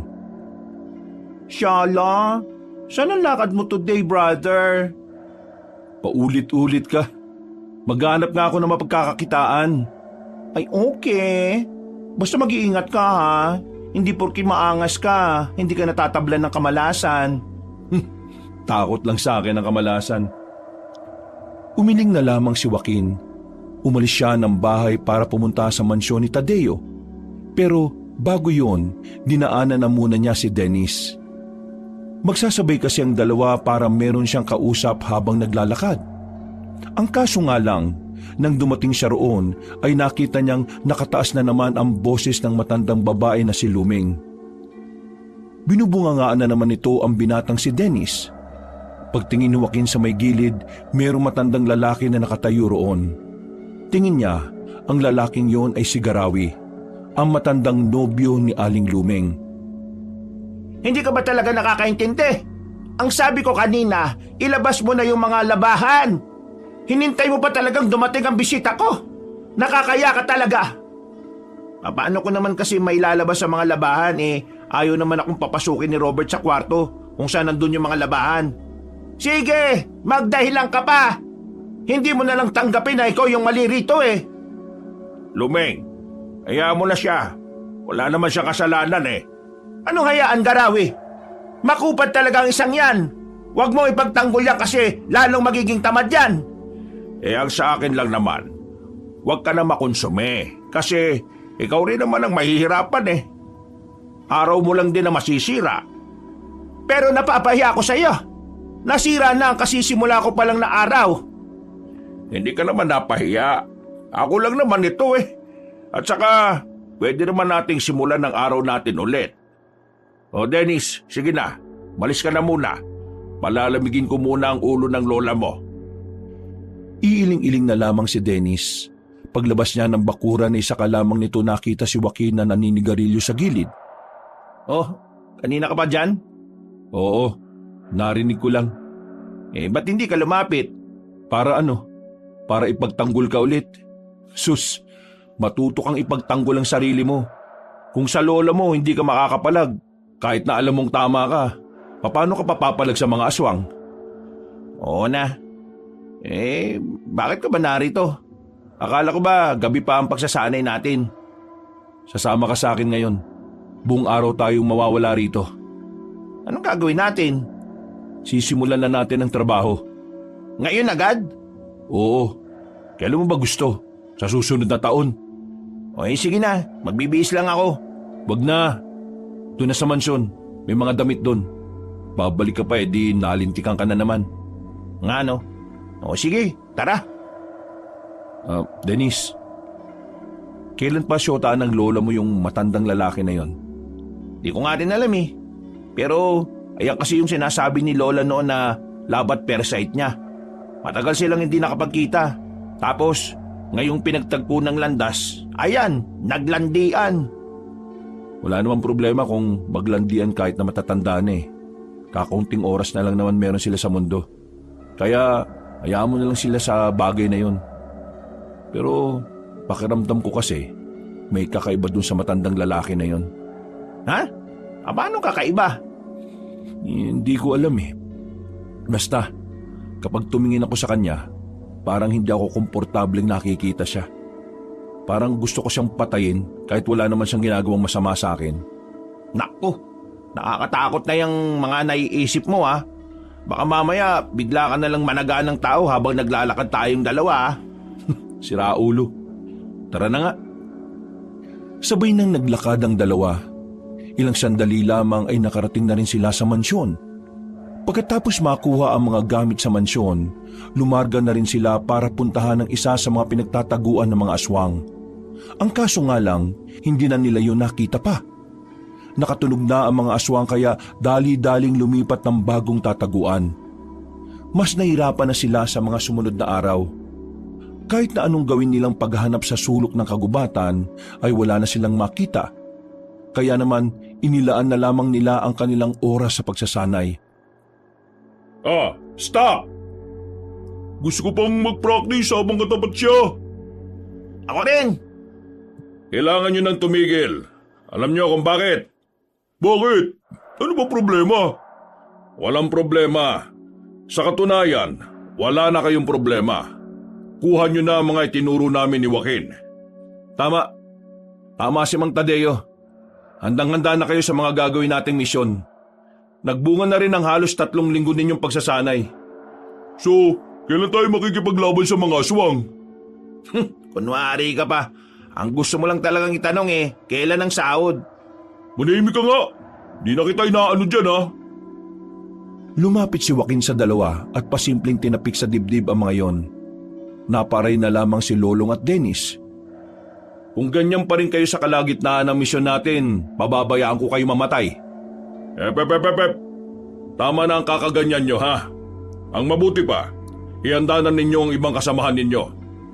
Lolong, nasaan ang mga bata-bata mo? Wala ni. Natakot. Ayaw na nilang sumama. Mga tarantado pala mga yan eh. Ilang linggo naming tinuruan sabay hindi nasasama. Kapag nakita ko lang sa daan ng mga yan, lulumpuhin ko yung mga yan eh. Lumpuin mo na. Wala na rin naman akong pakialam sa kanila eh. Walang choice. 3 na muna kayong lalarga mamaya. Ha? 3 lang? Sigurado kayo? O bakit? Natatakot ka ba? Ako? Baka ikaw? Sige na, kilis na. Aalis na rin tayo kaagad. Mang Tadeo, pasunurin mo na lang yung ibang mga bago kapag nakarating na sila rito ha. Hindi kami pwede magsayang ng oras eh. Baka makalis na naman yung mga aswang na yon. O sige, mag-iingat kayong 3. Bumalik kayong kumpleto ha. Kahit na kulang ang kanilang bilang, hindi na nila inatrasan ang kanilang misyon. Kahit na papaano, kampante naman si Joaquin na magagawa na rin siyang tulungan ng dalawa. Malaki na kasi ang pinagbago ni Lolong at Dennis pagdating sa paghawak ng sandata. Boss, sigurado ba na sa bayan talaga nagtatago yung mga aswang? Hindi ba sabi nila, ang mga aswang hindi tumitira sa mga matataong lugar? Sabi nila yon. Maniwala ka sa sabi ko. Napapaisip lang ako kung gaano ba sila karami. Kakayanin ba talaga natin silang 3? Nakita mo na kung paano ako lumaban, Dennis, di ba? Ikaw. Alam nga namang ikaw ang lahat ng papas lang habang kami nasa gilid lang. Ayos, easy money yun. Kung kinakailangan na gawin ang bagay na yan, gagawin ko. Pero hanggat kaya niyo akong tulungan, tulungan niyo ako. Lahat ng bagay may hangganan. Kaya hindi ko masisiguro na hanggang dulo mahusay ako. Napasang-ayon na lamang din ang dalawa. Maya-maya lang din ay nakasakay na rin sila sa jeep patungo sa bayan. Ilang minuto lang ang nakalipas ay nakarating na rin sila. Kahit na 8:00 na ng gabi, marami-rami pa rin silang nakikitang tao. Joaquin, paano malalaman kung aswang na ba yung kaharap natin o hindi? Kapag naiilang sa atin, lalayo ang mga aswang kapag naramdaman nilang merong mga manunugi sa paligid. Kaya nga bago pa nila maramdaman, dapat maunahan na natin sila. Yun lang talaga ang paraan para malaman na aswang ang nasa paligid? Oo. Hindi naman ako albularyo kaya hindi ko rin naman kabisado. Yung kapangyarihan mo, yung mga tattoo mo, hindi ka ba tinutulungan ng mga yan para malaman mo man lang kung may mga aswang nga sa paligid? Hindi. Kalakasan lang ang meron sila, hindi kamalayan. Nanahimik na lamang sila sa mga sumunod na sandali. Bago sila sumabak sa tunay na laban, dumaan na muna sila sa isang tindahan at saka nanigarilyo. Makalipas lang ang ilang minuto, nilakad na nila ang isang paupahan na di umano ay doon naglulungga ang ibang aswang. Diyan sa paupahan na yan, nasa loob ang mga salot. Anong gagawin natin? Kumalma muna kayo. Kailangan nating magpanggap muna ng mga simpleng tao lang. Lalapit tayo. Aalamin muna natin kung gaano sila karami. Huminga ng malalim si Lolong at Dennis. Nang nasa harapan na sila ng malaking paupahan, may nakasalubong silang isang lalaki. Napatingin yun sa kanilang harapan. Nagtataka habang nakatingin sa kanila. Oh, nailang. Malamang aswang yan. Bago pa makatakbo ang lalaking yon, hinugot na ni Joaquin ang kanyang itak. Walang pagdadalawang isip nitong hinugupit sa dibdib ang lalaki. Nang tamaan nito ay saktong nagbago ito ng anyo. Hindi pa nakontento si Joaquin. Tinarak niya agad ang itak sa dibdib ng aswang. Hindi ba tayo rito mababalita o malalagay sa dyaryo? Baka mamaya dami mo pang satsat. Pasukin na natin tong paupahan na to. Nauna nang naglakad si Joaquin. Pinasok na nito ang paupahan. Sa hagdanan pa lang, naririnig na niyang umaangil ang ibang aswang na naroon. Nung mga sandaling yon, ganadong-ganado na ang binata. Nararamdaman na rin niyang nag-iinit na ang mga burda niya sa katawan. Tila ba nag-uudyok ang mga yon na lagasin niya ang lahat ng naroon. Lahat na makikita nyo, patayin nyo! Paano kung taong iba sa kanila? Hindi ganyan umangil ang tao. Bilis! Pagsipa nila sa pinto, nakita nila ang dalawang aswang, babae at lalaki, magkapatong. Hindi na nagsayang ng oras ang lalaking si Joaquin. Pinagpapapas lang niya ang mga nilalang na yon. Wala siyang awa, walang pakundangan. Dito na nakita ni Lolong at Dennis ang tila pagiging mabangis at brutal ni Joaquin. Wala silang makitang takot sa mukha ng binata. Sa halip, kaligayahan ang imaheng mailalarawan nila sa kung gaano kalapad ang ngiti ni Joaquin. Ayan na sila! Bumara sa pasilyo ang mga aswang. Pero dahil hindi umatras si Joaquin, napilitan na lamang ang dalawa na pumalag. Pinagana ni Joaquin ang kapangyarihan ng lawin. Umilaw ang imahe ng lawin sa kanyang braso. Mabilis siyang nakalapit sa mga aswang at agad niya itong pinagtatataga at pinagsasasaksak ng kanyang itak. Sa isang iglap lang, 5 aswang kagad ang bumulagtak. Ganito, kung sino ang mas maraming mapapatay na aswang sa inyong dalawa, may dagdag na sahod. Ngumisi at napailing na lamang si Joaquin. Lumabas na sila ng paupahan nang makitang nagsilayasan na ang mga aswang. Nagsisigawan na rin ang mga ibang tao na nakakita sa mga nilalang na yon. Agad naman nilang hinabol ang mga aswang hanggang sa makarating sila sa isang bakanting lote. Naroon ang mga aswang. Hindi lang 5, kundi nasa 10 aswang ang naroon. Tila hinihintay lamang sila ng mga yun para kalabanin sila. Lolong, Dennis, kayo na dyan ha? Ikaw, anong gagawin mo? Wala, manunood. Nakarami na ako eh. Kaya kayo naman. Ano, sasahod lang kayo ng walang ginagawa? Akala ko kapag kaya lang naming tumulong. Kaya nyo naman na ngayon eh. Pakita nyo sa akin para di ako madismaya. Pambira naman oh. Manunugis na kayo ngayon. Hindi na kayo mga tambay lang. Kung sino makakaraming patay ng aswang, ako mismo magdadagdag ng sahod nyo. Bilis na! Inilabas ni Joaquin ang kanyang sigarilyo at saka umupo sa gilid para itong manunod lang ng pangkaraniwang away sa kanto. Huwag ka na magreklamo. Dito natin mapapatunayan kung sino talaga totoong matapang. Sige, yanda mo yung sarili mo. Kasi sa ating dalawa, ikaw ang uuwing nakakahon. Hoy, mga siraulo, magkakampi kayo dyan ha, hindi kayo magkalaban. Hindi na tumugon pa ang dalawang lalaki. Agad na rin nilang hinarap ang mga aswang. Lumusob ang mga yon, pinalibutan ng dalawang lalaki. Pero dahil nga may mga natutunan na rin naman ito sa pakikipaglaban, kahit na papaano nagagawa ni Dennis at Lolong na makapalag. Tinatamaan nila ang kanilang kalaban, habang sila wala man lang galos kahit na isa. Oh, nakakadalawa na ako ha. Ako naman, nakakatatlo na. 3 na. Kung ganun, makakarami ako. Naunang lumusob ang lalaking si Lolong.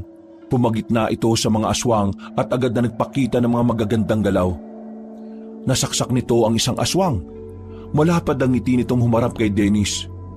Pangatlo na rin ako. Uy, sa likuran mo! Nakatakbo agad si Dennis. Tinaga niya ang aswang at saka sinaksak din ng itak sa tiyan. Ang 4 na ako! Oh, nalalagya ka ano? Kunwari, liligtas mo ako pero inago mo lang sa akin yun. Hoy, pasalamat ka na lang kasi napatay ko. Kung hindi, ikaw saan napatay ngayon? Wow, di salamat. Tingnan mo itong mga tangang to. Oh. Sa kanilang pagtatalo, hindi na namalaya ni Dennis at Lolong na meron ng isang aswang sa gilid nila. Kinalmot sila ng nilalang na yon at tinamaan nito si Dennis sa balikat, habang si Lolong naman ay nakailag. Oh, ayos ka lang? Anong tingin mo? Buti nga sa'yo. Tumayo na si Joaquin noong mga sandaling yon. Nararamdaman niya na wala ng patutunguhan ang ginagawa ng dalawa. Kaya naman hindi na rin siya nagsayang ng pagkakataon. Pinagana naman niya ang imahe ng ahas sa kanyang kabilang braso. Humaba ang kanyang kuko. Isa-isa niyang pinagkakakalmot ang mga aswang na yon. Dahil sa kamandag na meron ng kanyang kuko, agad na namatay ang mga natitirang aswang. Nagkulay itim ang balat ng mga yon nang dahil sa laso na meron ng ahas. Ang daya mo naman. Akala ko ba magpaparamihan kami ng mapapatay? Inubos mo eh. Para kayong mga tanga eh. Magkakampi kayo pero nagtatalo kayo sa gitna ng laban. Kung hindi ako nakialam, halaunan matatalo kayo ng mga mabababang uri ng aswang na yan. Pasensya na. Walang magagawang pasensya na yan. Sa susunod, ayoko ng ganun ha. Ikaw naman kasi, imbis na wala kaming pagtatalunan, sinabi mo pa na magparamihan kami ng mapapatay. Nagkaroon tuloy kami ng dahilan para makipagkumpetensya sa isa't isa. Oo nga naman. O sige, sa susunod, hindi na. Kaya gusto kong umayos na kayo ha. Mas malalakas na aswang na ang pwede natin makalaban sa mga susunod na araw. Ito mga aswang na to, tauhan lang sila ng mga pinapadali ng mga kliyente natin. Inisa-isa ni Joaquin kung meron pang buhay sa mga yon. Nang masigurong lahat ay hindi na humihinga, nilisan nila ang lugar na parang walang nangyari. Kinaumaga na nila nalaman na ang paupahan pala na yon ay para talaga sa mga aswang. Mga aswang lamang ang naninirahan doon at ang mismong may-ari ng paupahan ay aswang din. Sa natuklasan nilang yon, nababahala si Joaquin. Isang patunay lamang kasi yon na ang mga aswang ay nagiging kampante na rin sa lipunan ng mga tao. Ibig sabihin, unti-unti na silang gumagawa ng hakbang para masakop ang mga tao. Umuwi na lamang sila sa mansyon. Wala si Mang Tadeo nang dumating sila roon. Kaya naman, kanya-kanyang asikaso na lamang sila sa mga sarili nila. Makalipas ang ilang minuto, makakasama silang tumambay sa balkonahe ng mansyon. nagkakape. Tamang relax matapos makipagpatayan sa mababangis na nilalang. Di mo naman sinabi sa akin, boss, na may kapangyarihan ka pala. Sa pelikula ko lang napapanood yung mga ganyan eh. Angas mo, boss, ha? Huwag mo nga akong tinatawag na boss. Hindi ako amo rito, no? Pero ikaw ang pinakamalakas eh. Angas mo kaya. Paano ka ba nagkaroon ng ganyan? Nakwento ko na to kay Dennis. Sa kanya mo na lang tanungin. Uy, Dennis, sabihin mo naman sa akin, oh. Tsaka na, natamad ako magkwento. Walaan mo na lang. Kung talaga kahit kailan, wala kang pakisama. Ikaw yung walang pakisama, no? Baka nakakalimutan mo. Tagal mo akong binubuli, ha? Ano ka ba? Tagal na nun, oh. Humingi na nga ako ng tawad sa'yo eh. Di ka ba maka-move on? Wala akong sinasabi na pinatawad na kita, no? Hoy, kayong dalawa, magkakampi na kayo mula ngayon. Magkasama na kayo sa trabaho. At tandaan nyo, hindi lang natin to ginagawa para sa pera. Ginagawa na rin natin to para sa mga taong mahal natin at sa mga taong pilit nating hinihiwalay sa kapahamakan. Ang mga aswang na kinakalaban natin, sila ang magiging dahilan kung bakit magkakaroon ng kamatayan sa baryong to. Kaya kayong dalawa, sanayin nyo ng tingnan ng mga sarili nyo na bilang magkakampi. Kalimutan nyo na muna yung nakaraan. Saka na kayo magsuntukan kapag tapos na natin ang problemang ito. Joaquin, tatanong ko lang. May ideya na ba kayo kung sino yung tinuturing na pinuno ng mga aswang? Sa dami na ng napatay at nanakawan nilang mga negosyante, malamang sa malamang mahihirapan kaming malaman kung sino siya. Iba ang galawan ng aswang kapag may pera. Sinasabi mo bang nagkakaroon din sila ng koneksyon sa mga matataas na tao? Hindi malabo. Kaya nga hindi ito magiging madali. Lalo na ngayon, 3 pa lang tayong lumalaban. Wala pang ibang inaasahan natin na makakasama natin. Alam nyo, sa totoo lang, duwag talaga akong tao eh. Kaya ako naging bully. Kasi yun yung paraan ko para itago kung gaano ko kaduwag. Kaya nga ngayon, kahit na iniwan ako ng mga barkada ko sa labang ito, hindi ako matras eh. Kasi gusto kong malagpasan yung kaduwagan ko. Unang tingin ko pa lang sa'yo, alam ko na ikaw yung tipo ng taong hindi makakapalag sa mas malakas. Pero hindi kita tiningnan bilang mahina ah. Tama yung ginagawa mo. Tama lang na ginugusto mong lagpasan ng mga bagay na alam mong nagiging hadlang sa pag-unlad mo. Hindi ka hinaan ng kaduwagan. Ang kaduwagan ay isang parte ng buhay ng tao na maaaring maging daan para malaman mo kung gaano ka katapang. Walang matapang na matapang ka agad. Minsan, sa buhay nating lahat, naranasan nating matakot. Naranasan nating panghinaan ng loob. Pero alam nyo kung anong mahalaga dito? Yun na yung handa kang lagpasan ng mga bagay na kinatatakutan mo. Yung mga sundalo, lahat yan may kaduwagan yan bago sila humawak ng baril. Yung mga piloto, nakaramdam din yan ng pagkalula bago umere. At kahit tayo ng mga bata pa tayo, natakot muna tayo bago tayo matuli. Kasi, tao lang din tayo eh. Hindi tayo ginawang matibay kaagad. Dahil ang katibayan ay nabubuo base sa mga bagay na nararanasan at pinaniniwalaan natin. At kung maniniwala kayo palagi na kakayanin nyo mga hamon sa inyo, edi hindi kayo magiging mahina. Napatango na lamang ang 2 binata sa mga sinabi ni Joaquin. Kahit na papaano, gumaan na rin ang pakiramdam ni Lolong. Tumaas ang kanyang moral dahil sa mga magagandang salita ng kanilang narinig. Kinabukasan ng umaga na sila bumalik ng baryo. Pagdaan nila sa bahay nila Dennis, isang balita ang sumalubong sa binata. Ayon sa mga tiyuhin ni Dennis, ang kanyang lola Luming ay sumama na sa matandang lalaki na si Garawi. Nagsabi daw yun na kahit kailan, hindi na babalik sa bahay na yon. Sa madaling sabi, magsasama na sila ni Garawi. Imbis na mabahala, nawalan na lang din ng pakialam si Dennis. Kahit na kailan naman kasi, hindi naman siya pinakinggan ng pamilyang kumupkup sa kanya. Anong plano mo ngayon? Wala naman ako magagawa eh. Magkasama na sila, di bahala na sila. Oh, dito na muna ako. Uwihan ko lang muna yung kapatid ko. Tumango na lamang si Dennis. Naglakad na lang din si Joaquin patungo sa kanilang bahay. Inabutan niya si Gandara na nagluluto na ng kanilang agahan. Sabog-sabog pa ang mahaba nitong buhok. Ikaw Morning ka na umuwi Di mo ba knows na delikado na ang life now? Kalat na ngayon ang balita, no? Yung nangyari sa bayan, maraming aswangit ang pinatay sa isang paupahan. Ang sabi ng ibang nakakita, may 3 lalaki daw na pumuksa sa mga yon. Ay nako, sino kaya yung 3 lalaki na ite? Di ba sila natakot sa mga monster? Ayos lang naman ako. Ikaw ang mag-ingat kasi hindi mo kayang protektahan ang sarili mo.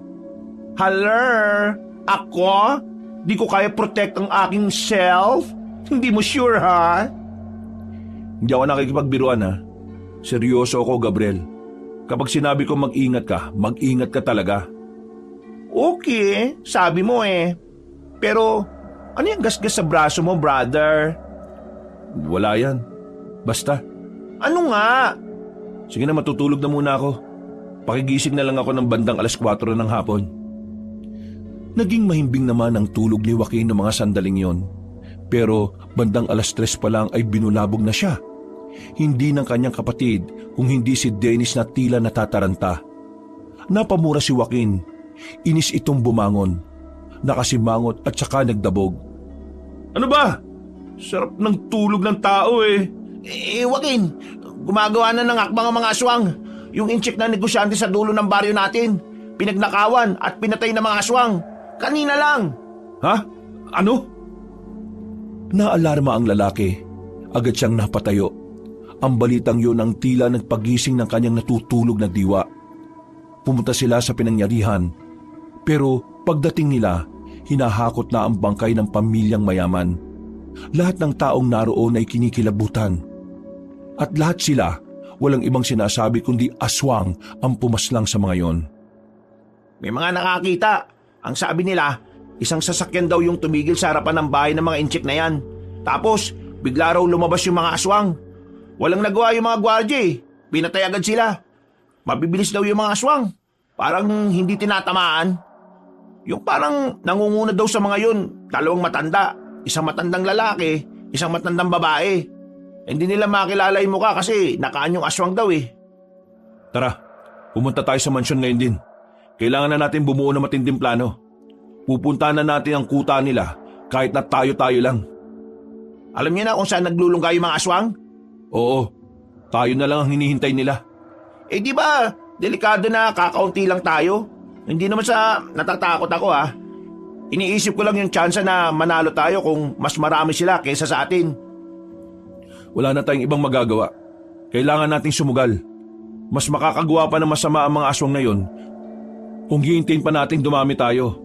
Ngayon, gusto kong malaman, sasama ka pa ba? Oo naman sasama ako. Yun naman pala di pumunta na tayo sa mansyon. Wala silang sinayang na sandali.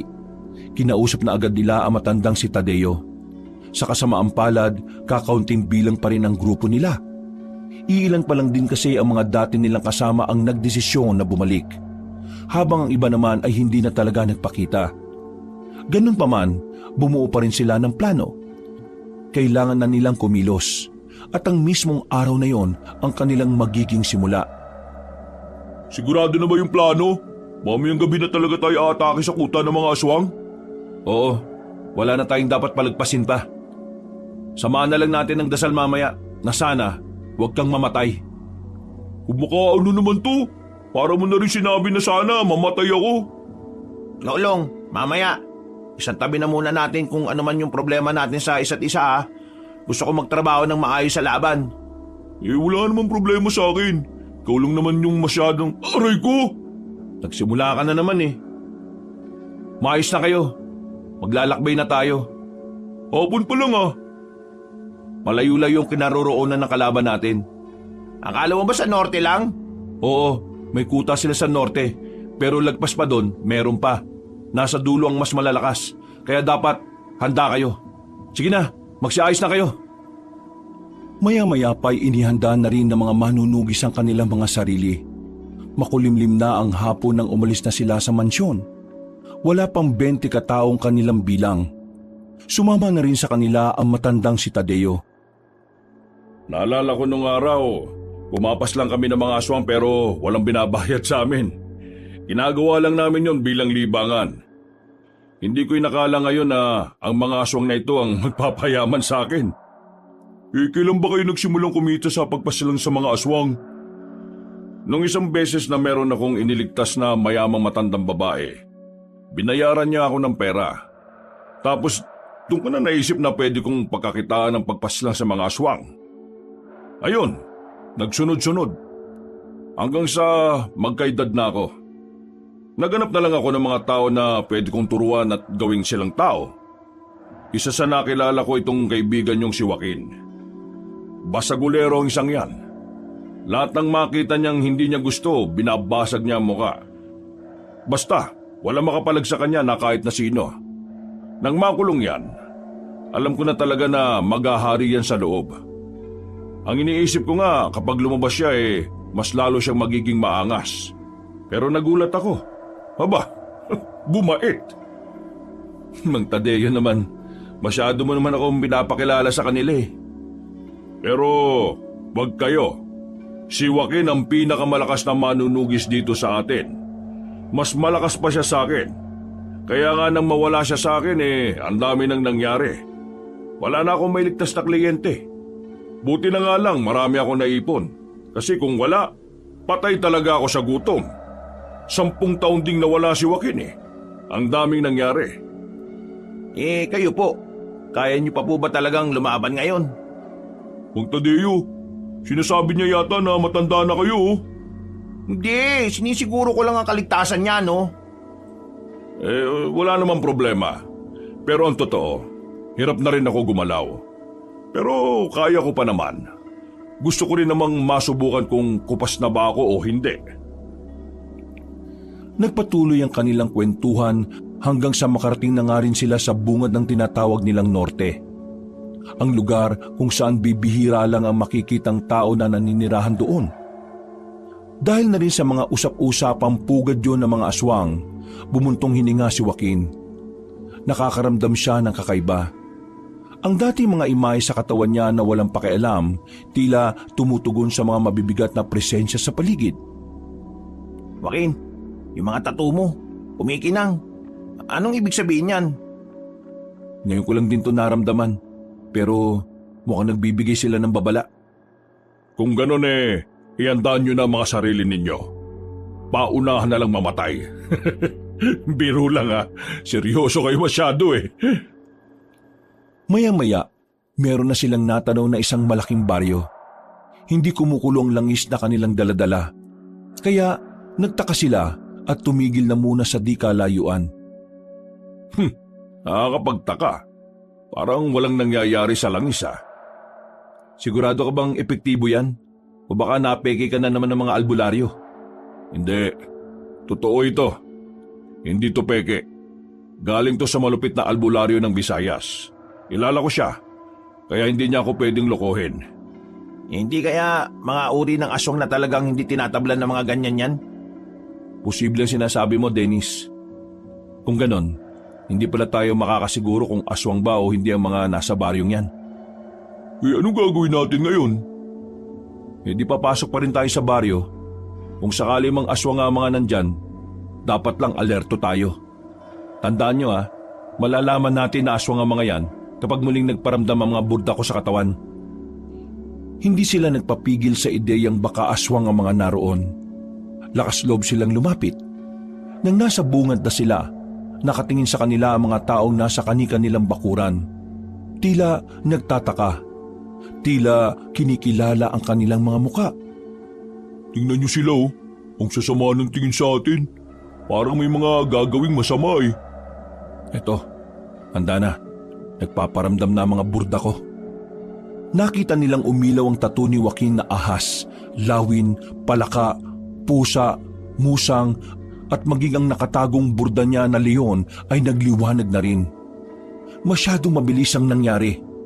Bigla na lamang silang inatake ng mga naroon. Sabay-sabay na nagpalit ng anyo. Batayan na! Kahit nakakaunti lamang ang kanilang bilang, hindi yun naging hadlang para malagay sila sa alanganin. Sa pamamagitan ng kanilang kahusayan, unti-unti nilang natatalo ang mga aswang. Dumating na sa puntong tila hindi na lumalapit ang mga naroon. Nakakalabang tayo! Huwag kayo maging kampante! Paparating na ang iba! Mas malalakas! Naalarma na sila sa kanilang mga narinig. Pero ang mas ikinagulat ni Dennis ay ang paglitaw ni Aling Luming at Garawi sa lugar na yon. Nakangiti pang matandang babae habang nakaakbay dito si Garawi. La, anong ginagawa niyo dyan? Bakit nandito kayo? Luming, hindi ko alam na talagang mahina palang pangunawa ng apo mo na yan Kaya nga inis na inis ako dyan Bakit ko pa kasi tinanggap yan Wala namang kwenta. Sabi mo sa akin, anong ibig sabihin nito, La? Ako at ang lola mo ay nagsasama na. Kami na mag-ahari sa probinsyang ito. Hindi mo pa rin gets. Kaming dalawa ay parehong aswang. Aswang? Bakit? Bakit ka nagkaganyan? Gusto ko pang humaba ang buhay ko para makasama si Garawi ng mas matagal. At mangyayari lang yon kapag naging aswang ako. Kaya pala una pa lang hindi na maganda pakiramdam ko sa syota ng lola mo, Dennis Wala na tayong magagawa sa kanya Kailangan na nating patayin pati lola ko. aswang na ang lola mo. Sa trabaho natin, aswang ang mga pinapaslang natin. Dennis, kahit noong normal na tao pa lang siya, hindi ka naman niya tinrato na parang tao Hindi na siya magbabago. Kung hayaan nating mabuhay ang isang yan, baka perwisyo pa yan. Ang dami mong sat-sat! Bigla na lamang lumundag na mataas sa matandang babae palapit sa kanila. Sa puntong ito, muling sumiklab na ang gulo sa pagitan ng mga manunugis at aswang. Patayan lang ang makikita sa buong paligid. Papatay na kita, Dennis! Total, kahit kailan naman hindi kita napakinabangan! La, makinig ka sa akin! Wala akong pakikinggan sa'yo! Inatake ni Aling Luming ang kanyang sariling apo. Walang ibang ginagawa si Dennis kundi ang umilag lamang. Nang makita ni Joaquin na mapapatay na ng matandang babae si Dennis, gumawa na rin ng paraan si Joaquin. Pinagana nito ang imahe ng lawin sa kanyang braso. Mabilis siyang nakalapit kay Aling Luming. Nahawakan ni Joaquin ang kamay na matanda na may mahahabang kuko. Umalis ka dyan! Walang kahirap-hirap na pinaslang ni Joaquin ang matandang babae. Itinarak niya agad ang itak sa dibdib nito ng 3 ulit. Nanlalaki ang mga mata ni Dennis. Habang ang matandang si Garawi naman ay hindi rin makapaniwala na napaslang ang kanyang minamahal. Namuo ang galit sa puso ni Garawi. Dahilan para magsimula na rin itong makapagpalit ng anyo. Mang Tadeo! Lolong! Kayo na sa iba! Ako nang bahala dito sa pinuno nila! Bakit? Bakit mo pinatay si Lola? Gumisi ka na sa katotohanan. Hindi na siya ang lola mo. Kailangan mong tanggapin na hanggang sa mga puntong ito, wala kang halaga sa kanya. Huwag mong sayangin ang buhay mo para lang sa tao kagaya niya. Gumising ka! Kailangan mo... Hindi na naituloy pa ni Joaquin ang kanyang sasabihin nang maramdaman na niya si Garawi sa kanyang gilid. Dinakma siya nito at kinaladkad papasok ng kagubatan. Dahil hindi siya nakapaganda, maagang nabugbog ang kanyang katawan.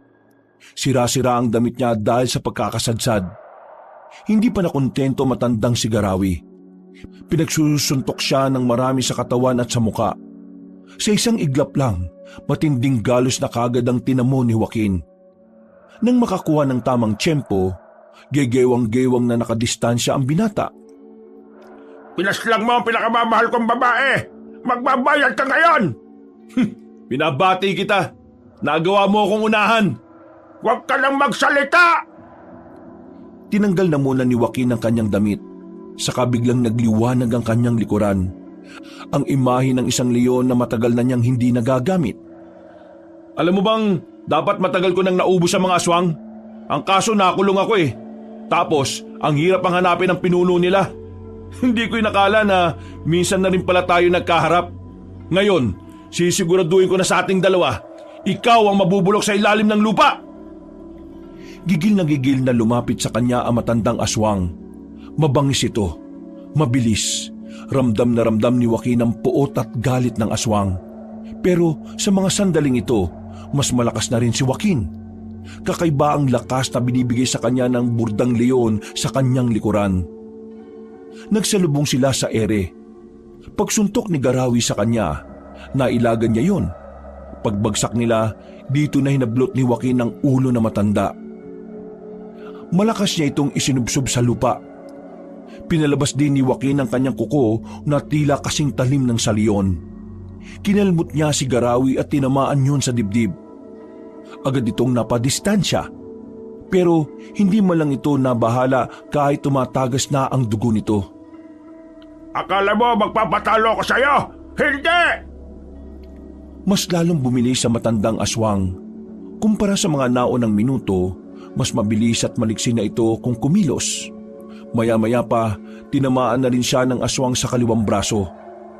Paglingon niya sa likuran, kinalmot din siya nito sa likod. Naramdaman niya ang sakit.